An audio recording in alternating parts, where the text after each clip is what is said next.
Well, hey everyone, welcome to week 2. These stories and this couple chapters, man, they just punch you right in the gut, don't they? I know they did me. Do you resonate with that? Some of the stories, I mean, the one where the guy's in the wheelchair and the person says they walked by and they were just disgusted with that person. I know that there are times in my life where there are people where I have had a pre-existing set of expectations about them, and that has impacted how I've viewed them.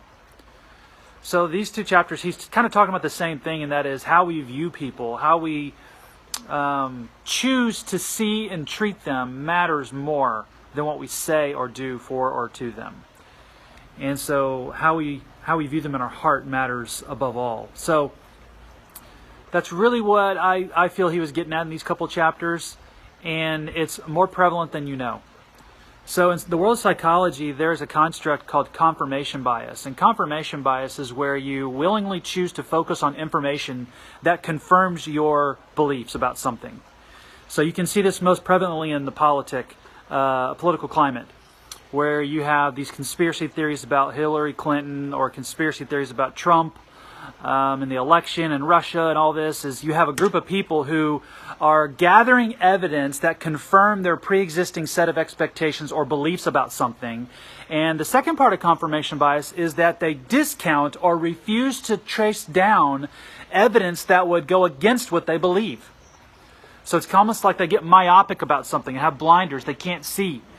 And I think that's what John is getting at, is that there are some of us out there who, and me included in a lot of ways, we see someone in our small group and we instantly have an opinion about them. We instantly choose to see the mud on the outside, and we've said, hey, I've seen that kind of mud. I've smelled that flavor of mud before.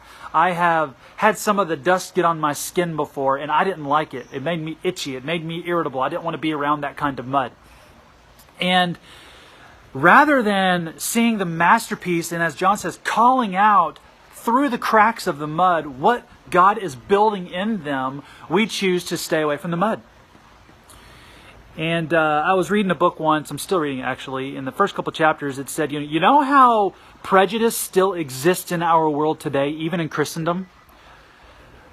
These few words: they don't smell like me. They don't smell like me. When you acknowledge that someone smells different, they smell mildewy or musty, and you don't, there's something in your mind that says they're different from me. Either they're poor or they're lazy or, something that is different from me, and I'm uncomfortable with that. I don't want to be around that. I want to be where it's comfortable. And I think this is what John is talking about. He's saying we have to reject that. We do it to ourselves. God's made this wonderful temple that we get to call an earth suit, right? Our body. Yet we're trying to fix it all the time. For us, it's muddy. We've got to clean it up. We've got to figure out a way to scrape the mud off by plastic surgery or going to the gym, 7 days a week and losing that last fat roll or, those last 5 pounds.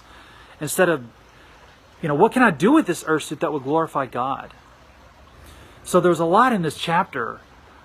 But for me, what I took from that is, can I overcome the bias that's in my heart to see the masterpiece underneath the cracks in the mud in other people and call that out? Because some people just need a word. They need some encouragement to help them keep going, as we saw in the chapters. So who in your life can you call out the masterpiece? Who in your life are you biased against and you need to repent of? Who in your life can you be Jesus to? Because you may be the only Jesus they ever see.